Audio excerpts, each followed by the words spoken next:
What sparked my interest in the arts was my mother. She's a nurse, but she did a lot of drawing.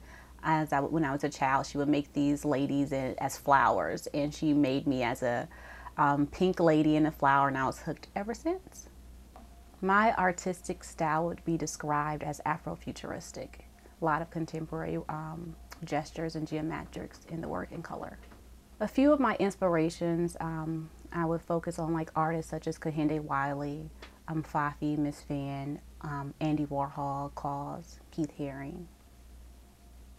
I focus on Afrofuturistic art because I love the Sankofa principle of looking back while you're in the present, and I also really prescribe to futuristic notions and hybridization. So I'm really into globalization and technology, and I think that that would be like a great fusion into looking at my past and my present.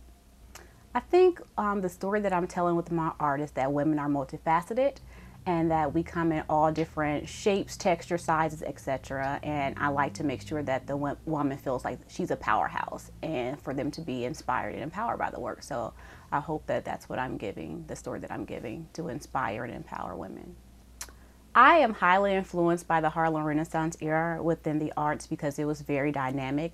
Zora Neale Hurston was like one of my favorite people during that time, as well as Langston Hughes. The writers are much more because I have an English background, so I'm really into the Harlem Renaissance.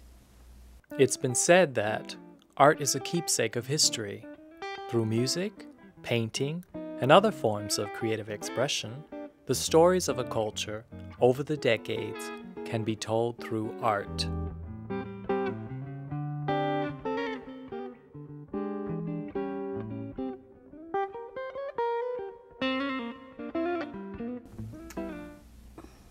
I would not say that the representation in Black art is decreasing. It's actually seeing some sort of an increase. It's always been a stagnant type of place when you're looking for Black Americans and having them in the mainstream arts. They do not make as much money as their counterparts. So I'm really looking forward to it one day being, to that point where everyone's making the same amount. Art is life.